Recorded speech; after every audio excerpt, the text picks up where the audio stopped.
مفتی منیر شاکر صاحب خو دا اوس کې چا شهید کوي. سلامونه دوستانو، د شهید مفتی منیر شاکر په اړه باندې د مولوي نورالدین آغا یو ډیر زبردست بیان تاسو در سره واورئ چې د شهید مفتی منیر شاکر په اړه باندې نورالدین آغا څه ویلي دي.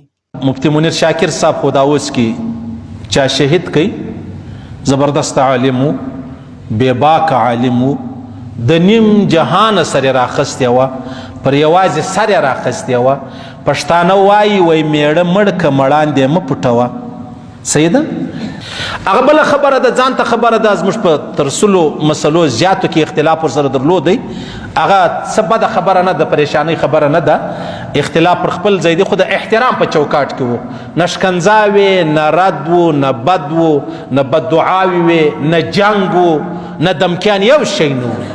د خپل لار په مخ اخیستی و ولاړی و الله ته ورسېدی. موږ خپل لار په مخ اخیستی و الله ته به رسېږو. هغه الله ته منظوره ده چې هغه به کله یې الله پاک دې موږ ټولو ته عفو وکړي. الله پاک دې زموږ محنتونه قبول کړي. ویل دې هم الله قبول کړي. دا چا اورېدلی دي هغه دې هم الله قبول کړي. که زموږ څه غلطۍ و کوتاهي سوي الله دې موږ ته معافي وکړي. الله دې عفو راته وکړي. الله پاک دې مغفرت وفرمایي. الله دې احسان ورسره وکړي. الله پاک دې زموږ د علاقې ټول علما له هره شره وساتي، له هرې فتنې وساتي. دا یو ډېره لویه سلسله روانه ده، را روانه ده. زه به اسانه مثال درکم. خبره داسې ده عزیزانو چې منیر شاکر صاحب په خپل انداز د دین خدمت کوي. هغه بله خبره ده، الله ته به زما خدمت قبول که به نه، د ده خدمت به قبول که به نه، هغه به د قیامت پر سره ګورو. زه هم اختیار نه لرم، ته هم اختیار نه لري. دا زموږ دشمن چې کوم دی عزیزانو، د علماو دشمن، د پښتنو د به خاص کر درته ووایم، دا یو ډېر انتیکه کیل چې دی هغه زموږ سره وکړي. څنګه کیل یې وکړي؟ کیل یې دا وکړي چې ملایان یې د اسلام په نامه 20 ځایه تقسیم کړلو.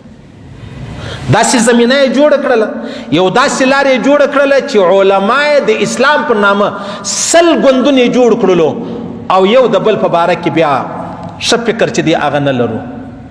صحیح سلو. دشمن یو کار دا وکړي. بل کار یې دا وکړي چې پښتانه یې د پښتو په نامه ځان ته تقسیم کړلو. یو په یو نامه، بل په بل نامه، بل په بل نامه، بل په بل نامه، پای نه دی معلوم. او بیا راولاړ څه چمې وکړي، د علماو د رمیځې هم هغه خاص سړی راووستی، راویستی، هغه یې له دې دنیا رخصت کوي. او د پښتنو څخه بیا خال سړی هغه یې راویستی. ولې؟ زموږ قوت منتشر سلو.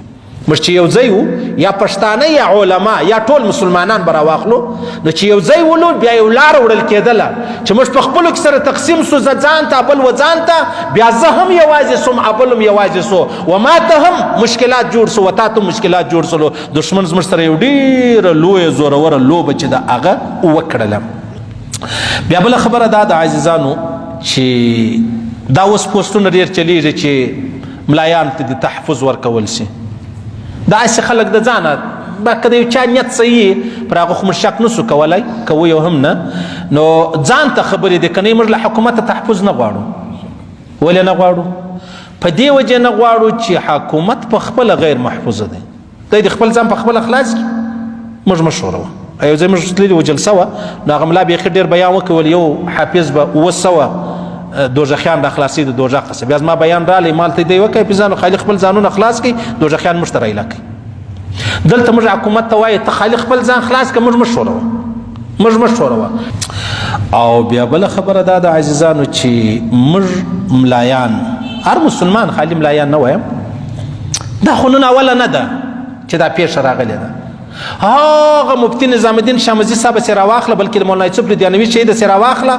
راځه زموږ د کراچي په 100 علما، خاص کر د ختم نبوت، بیا پسې راځه د پېښور تر شیخ حسن جان صاحب پورې رحمه الله، د هغه ځای سره راځه بیا تر مولانا سمیع الحق صاحب رحمه الله پورې، د هغه ځای سره راځه بیا تر مولانا حمید الحق صاحب رحمه الله، بیا د مفتی منیر شاکر صاحب، بیا پسې راځه زموږ په دا بلوچي علاقه کې 2 علما د جمعیت علماء اسلام چې دی هغه ووژل سول. هېڅ پته نه لګېږي، هېڅ چاته معلومه نه ده. او بیا نو خلک راوځي، عجبه ناوله ده، الله پلانی مولوي صاحب یې شهید کړی دی یا یې وژلی دی. نارې مه وه، غږ مه لره. پاکستان کې دا ډیره ناولاده ده چې یو عالم زوړ سي، دا ناولده ده دا نه ده ناولده چې یو عالم چې دی هغه په خپل محراب په خپل مسجد په خپله مدرسه کې ووژل سو یا شهید سو دا ناولده نه ده ناولده چې د هغه دا ده و دې ته سوچ وکړئ یو سړی څنګه وسپین ژیرې ته ورسېدی وسپین بېشته ته څنګه یو سړی 50 کال شپېته او اویا کاله ته ورسېدی دا یو ډېره ناولده خبره ده او موږ پر دې ډېر حیرانېږو جاوید چودري د نن څه تقریبا 22 کاله مخکې 24 کاله مخکې ما د یو کالم ووایم زه طالب ولم د یو کالم لیکلی و چې د انګریز علیحده یو بله منصوبه شروع سوله منصوبه چې شروع سوله ما خلا کالم زما سره در اوسه پورې پروت یې منصوبه دا شروع سوله چې دا کم د مسلمانانو بیا خاص کر زموږ د سیمې زموږ د وطن هغه خاص علما دي دا د مابین ځواب باسي دا یې ډېره لویه منصوبه شروع کړله او په دې منصوبه کې دوی کامیابه سو تر ډېره سفر چې دی هغه وکړي دا د تر پرون د تر وړمرز تر ابولیو دا سلسله چې دغه روانه ده او دا سلسله به مخته هم روانه وي دا سلسله به مخته هم روانه وي نو ما درته ویل موږ حکومت ته نه وایي چې زموږ حفاظت وکړه خالد ته خپل ځان خلاص کړه موږ مشوره ولې موږ مشوره ما ته خپل بابا ویلی چې په دنیا مه مغروره کېږه تر ټولو مهم شی چې دی هغه مسنون دعاګانې مسنون چې کوم سنت طریقې دي یا دعاګانې دي موږ ته د الله رسول ښوولي هغه ستا دپاره ډېر مهم شی دی تاسو اندازه ولګوئ موږ ته پیغمبر علیه السلام مبارک فرمای تاسو دا دعا کوئ چې اللهم انی اعوذ بک من شماتة الاعداء یا الله ما د دشمن د خندا وساته پر ما داسې حال مه راوله چې دشمن په ما خوشحاله سي او وخاندي را باندې دا څونه زوروره دعا ده ډېر خلک سته څوک په حمید الحق مولانا صاحب باندې خوشحاله و څوک مفتي منیر شاکر صاحب باندې خوشحاله و څوک په نورو علماو په ذوالجلال که ولاړې چې ستا وار نه یې راغلی خوشحاله کېږم زه نه خوشحاله کېږم په دې خبرو قطعا زما د په سوونه په زرو اختلافونه ورسره زه د چا په مرګ نه خوشحاله کېږم که بریلویان دي که سلفیان دي که مفتي منیر شاکر دی که بل بزه په دې خبرو نه خوشحاله کېږم ولې هغه وجه دا ده چې نر هغه دی چې په خپله یو کار وکړي د بل پر وژو سړی چې شنه کوي توپکان نه ګرځوي او بیا الله فرمایي ان الذین فتنوا المؤمنین والمؤمنات ثم لم يتوبوا فلهم عذاب جهنم ولهم عذاب الحریق کم څوک چې مؤمن نر دی که ښځه تاوان و ضرر و نقصان ورسوي او بیا دی چی شو کی بیا دی توبه و نه باسي د هغو دپاره الله فرمایي ما جهنم تیار کړی دی او د جهنم سوځل مې ولره تیار کړی دی ان بطش ربک لشدید الله فرمایي زما پکړ ډېر سخت دی هېڅ څوک دې په دا نه خطا وځي ما پلانی مړ کړي پلانی مړ کړي زه تر اوسه ژوندی یم تا ته ګیرنټي ده چې هغه ورځ به تا لره راځي چې تا د بل کورونه خراب کړي دا به راځي لازمي به راځي او بیا الله پاک عجب یو فوربک لنسألنهم اجمعین عما كانوا يعملون الله اکبر الله فرمای پیغمبر علیه السلام ته وایي ستا په رب دې زما قسم فوربک لنسألنهم اجمعین الله پاک پیغمبر علیه السلام ته وایي ستا په رب دې زما قسم زما دې په خپل خدایي قسم چې زبا لنسألنهم اجمعین د هر چا سبا د هر قدم پښتنه چې دغه کوم عما كانوا يعملون چې ته څه کول او څه مې کړي یا څه درته کتل دا الله قسم کړی دی فوربک لنسألنهم اجمعین زما دې ستا د الله پاک پیغمبر سره ته ستا په رب دې زما قسم یي چې زه د هر چا څه جلا پښتنه کوم چې تا څه کول څه دې کړي وو او څه دې را روان زمانه کې فکر چې دی هغه ولو بیا تر ټولو لویه خبره دا د عزیزانو چې موږ دپاره دعاګانې ډېرې ضروري دي خاص کر علما د قوم مشران دعاګانې څه معنا دعاګانې دا معنا دي عزیزانو چې موږ کله سهار راوځو بغیر د اوداسه به نه راوځو موږ چې کله سهار راوځو بسم الله توکلت علی الله لا حول ولا قوة الا بالله د دې بغیر به نه راوځو موږ به آیت الکرسی وایو موږ به آخرت وقل وایو او حامیم لا ینصرون علما فرمایي چې کله ته راوځې یولس واره دا ووایه پر ځان یې چوکه وجعلنا من بین ایدیهم سدا ومن خلفهم سدا دا آیات شریف چې دی هغه وایه بس الله پاک بیا تا د خلکو د نظرو څخه پټ کی الله بس تا حفاظت وکي او بیا دغه دعاګانې اللهم انی نجعلک فی نحورهم څنګه هغه دعا ده موږ ته د الله رسول ښوولې ده